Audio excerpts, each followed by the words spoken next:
سعودی کفیل کی بیٹی نے اپنے باپ کو بتایا کہ اس نے میری عزت پر ہاتھ ڈالا ہے۔ باپ نے اسے راتوں رات گاڑی میں بٹھایا اور صحرا کے اندر ایک شرکے پر چھوڑ دیا جہاں بھیڑ بکریاں لوگ چرواتے تھے۔ السلام علیکم، کیسے ہیں آپ لوگ؟ میں ہوں آپ کے ساتھ عدنان، اور آج پنجاب کے شہر چیچا وطنی کے ایک نوجوان کی کہانی آپ سے شیئر کرنے جا رہا ہوں۔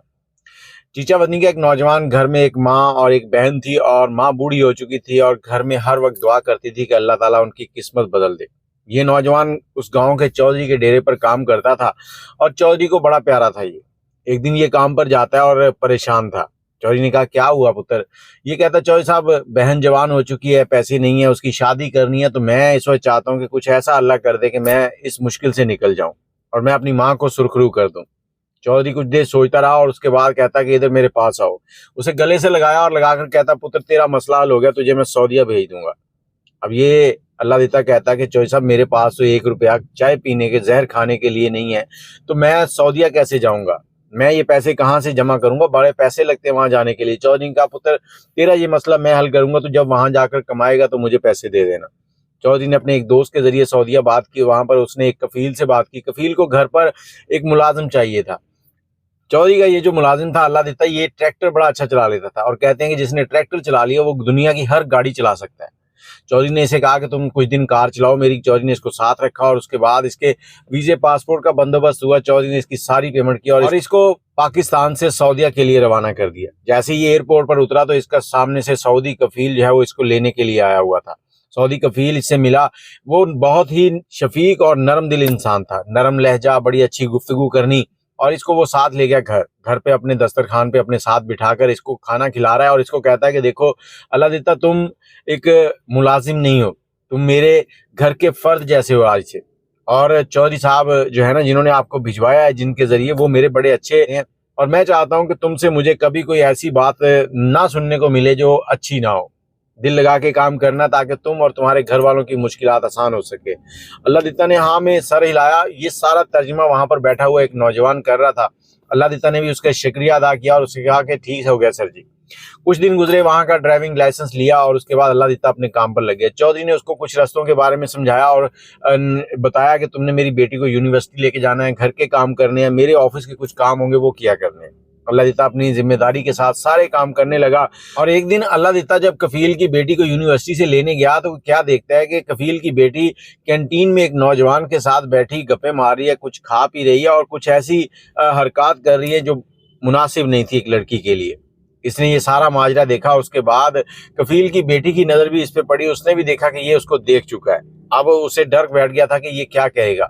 اب وہ جیسی گاڑی میں بیٹھی تو اس نے گاڑی چلانی شروع کر دی، اور اس نے گاڑی کے اندر اس لڑکی کو بتانا شروع کیا کہ دیکھو تم یہ سارے کام نہ کرو، یہ تمہارے لیے اچھے نہیں ہے، تمہارا باپ بہت اچھا انسان ہے۔ لیکن اس وقت تک اس کو پوری زبان نہیں آتی تھی۔ اس نے اپنی طرح سے اس کو سمجھانا چاہا، لیکن وہ لڑکی سمجھی کہ یہ شاید میرے باپ کو بتانے کے بارے میں کہہ رہے کہ وہ میرے باپ کو بتا دے گا۔ جب یہ کفیل کے گھر پہنچا تو شام ہوئی، کفیل گھر آیا تو اس کی بیٹی نے رو رو کر اپنے باپ کو بتایا کہ اس ملازم نے اس کی بیٹی کے ساتھ کیا حرکات کی ہیں۔ اس نے اس کے ساتھ نازیبہ حرکات کی ہیں اور اس کو ٹچ کرنے کی کوشش کی ہے۔ کفیل کو غصہ آیا، کفیل نے اس نوجوان کو 2-4 تھپڑ مارے اور اس کے بعد کہتا کہ تمہارا میں بندوبست کرتا ہوں۔ اللہ دیتا کفیل کے سامنے رو رہا ہے اور اس کو ہر طرح کی طریقے سے اس کو یہ یقین دلانے کی کوشش کر رہا ہے کہ اس نے ایسا کوئی کام نہیں کیا۔ اس نے بڑے واسطے ڈالے کہ کفیل شاید سمجھ جائے، لیکن کفیل جو ہے وہ اپنی بیٹی کی محبت میں اندھا ہو چکا تھا۔ اس کو شاید سچ اور جھوٹ میں فرق نظر ہی نہیں آ رہا تھا، اسے اس کی بیٹی کی باتیں سچ نظر آ رہی تھی۔ لیکن اللہ دیتا نے اس کی بیٹی کے بارے میں ایک بھی لفظ نہیں کہا جو اس نے وہ کینٹین کے اندر دیکھا تھا۔ اب کفیل نے فیصلہ کیا، اس نے کہا اس کو پولیس کے حوالے نہیں کرنا۔ پولیس کے حوالے کیا تو پولیس جو ہے پورے خاندان کو پتہ چلے گا، قبیلے کو پتہ چلے گا، اور میری عزت مٹی مل جائے گی۔ اس نے کیا کیا کہ اس کو گاڑی میں بٹھایا، اور بٹھانے کے بعد گاڑی بھگانی شروع کر دی۔ ربیع الخالی جو صحرا ہے، جس صحرا سے نکلنا ایسے ہی سمجھ لیں کہ آپ نئی زندگی جی رہے ہیں، اس صحرا میں جو چلا گیا، بھٹک گیا، وہ سمجھو کہ موت کے منہ میں چلا گیا۔ تقریباً 4 گھنٹے گاڑی چلتی رہی، اور اس کے بعد اس صحرا میں ایک چھوٹا سا شرکا نظر آیا جس میں کوئی 300-400 بھیڑ بکریاں تھیں۔ وہ اسی کفیل کا تھا۔ اس نے وہاں پر اس کو چھوڑا، اور کچھ وہاں پر سعودی بدو اور کچھ انڈین تھے جن سے کہا کہ آج سے یہ بھی تمہارے ساتھ رہے گا اور یہیں پر بکریاں چرائے گا، اور ان کو سختی سے تاکید کی کہ یہ یہاں سے نکل نہ پائے، اس کا خاص تم لوگوں نے دھیان رکھنا ہے۔ اس کے بعد سعودی کفیل کی گاڑی جو ہے وہ فراٹے بھرتی ہوئی واپس آ رہی تھی، اور ادھر اللہ دیتا جو ہے اس کی آنکھوں سے آنسو بہ رہے تھے کہ یہ کس گناہ کی سزا مل رہی ہے اس کو۔ اللہ دیتا وہاں پر بڑا پریشان رہا، کوئی 1 مہینہ گزر گیا، اور 1 مہینے کے دوران اس نے وہاں کی زبان سیکھی، اور اس 1 مہینے میں بہت پریشان تھا۔ اس کے بعد اس کو یہ ہو گیا کہ چلو کوئی بات نہیں، زندگی تو چل رہی ہے، کھانے پینے کو تو مل رہا ہے، لیکن اس کے اندر ایک امید تھی کہ میں یہاں سے بھاگوں گا ضرور۔ اللہ دیتا گاؤں کا رہنے والا تھا، اور اس کو ستاروں کی سمت اور جو رستے ہیں ان کو یاد کرنے کا بڑا ہنر تھا۔ یہ جس گاڑی میں اس کفیل کے ساتھ آیا تھا، اس نے وہ پورا میپ اس کے دماغ میں تھا، کیونکہ رات کے ٹائم پہ یہ آیا تھا، اور یہ دماغ میں اس کو یاد کرتا تھا کدھر کدھر گاڑی مڑی تھی۔ تقریباً 5 سال اس کو وہاں گزر گئے۔ 5 سال کے بعد ایک دن اس نے سوچا کہ اب میں یہاں سے نکلوں گا۔ ایک شام کو ہلکا سا طوفان آتا ہے، اور اسی طوفان میں شام کے ٹائم پہ عشاء کی نماز پڑھتا ہے یہ، اور نماز کے بعد یہ وہاں سے نکلنا شروع ہو جاتا ہے۔ جیسے ہی نکلتا ہے ساری رات سفر کرتا ہے، اور 3 سے 4 دن کا پانی اس کے پاس تھا۔ 4 دن گزر گئے اسی صحرا میں اس کو سفر کرتے ہوئے، اور چوتھے دن جب پانی ختم ہو گیا تو یہ صبح اٹھا اور اس نے دیکھا کہ اب میں کیا کروں۔ یہ ان 4 دنوں میں رات کے ٹائم پہ سفر کرتا تھا، اور دن کے ٹائم پہ ریسٹ کرتا تھا، کسی جھاڑی کے پاس بیٹھ جانا، کسی ایسی سایہ دار جگہ ڈھونڈنی جہاں پر اس کو سکون مل سکے، کیونکہ دن میں دھوپ اتنی تیز ہوتی تھی کہ انسان جیتے جی مر جائے، اور رات کو یہ سفر کرتا تھا، ستاروں کی سمت دیکھتا تھا اور روڈ کی طرف نکل رہا تھا۔ اب یہ پریشان تھا، پانی ختم ہو گیا، لیکن اس کے دل میں پھر بھی امید تھی کہ میں انشاءاللہ بچ جاؤں گا۔ اب یہ چلنا شروع کرتا ہے، اور تھوڑی دیر سفر کرتا ہے تو اس کو سامنے نظر آتا ہے کہ روڈ گزر رہا ہے، لیکن روڈ اب بھی اس سے کوئی 10 کلومیٹر دور تھا۔ اس نے جیسے تیسے کر کے روڈ تک سفر طے کیا، اور اسی وقت صبح ہو چکی تھی۔ روڈ کے پاس گیا تو یہ وہیں پر گر کر بے ہوش ہو گیا، اور جب اس کو ہوش آیا تو یہ سعودیہ کے ایک ہاسپٹل میں پڑا تھا۔ جب یہ روڈ پر بے ہوش ہوا تھا تو وہاں سے ایک انڈین گزر رہا تھا، ٹرک ڈرائیور، اس نے اس کو دیکھا تو اس نے اسے دیکھنے کے بعد قریبی ہاسپٹل پہنچا دیا۔ ہاسپٹل پہنچانے کے بعد وہ چلا گیا، وہاں پر جب اس کو ہوش آیا تو اس کی کچھ دنوں تک ہاسپٹل میں جو ٹریٹمنٹ تھا وہ چلا، اور اس کے بعد اس نے اپنا جو بیان دیا، اس بیان کو سننے کے بعد جو سعودی کفیل تھا اس کو عدالت بلایا گیا، اس سے سوالات ہوئے، اور اس سوالات میں وہ جھوٹا ثابت ہوا۔ اس کی بیٹی کی مکاری جو ہے وہ بھی ثابت ہو گئی، اور یہ جو تھا نوجوان، یہ 5 سال تک بغیر تنخواہ کے وہاں کام کر رہا تھا، یہ بھی ثابت ہو گیا۔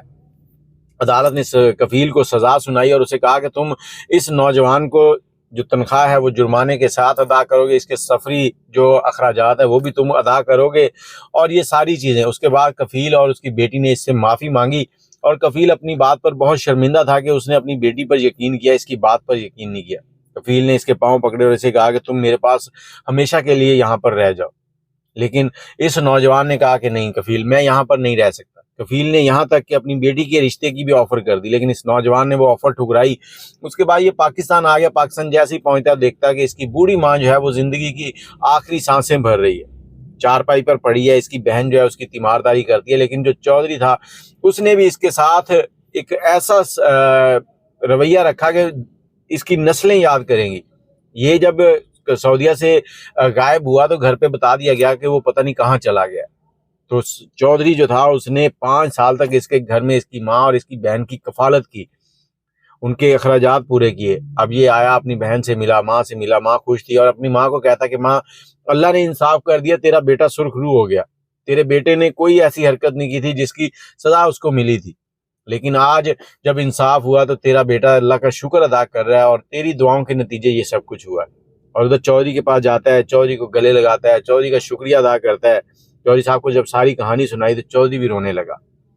یہ اس نوجوان کی کہانی تھی جو ایک انجانے میں ایسے معاملے میں پھنس گیا جس میں اس نے کچھ نہیں کیا تھا۔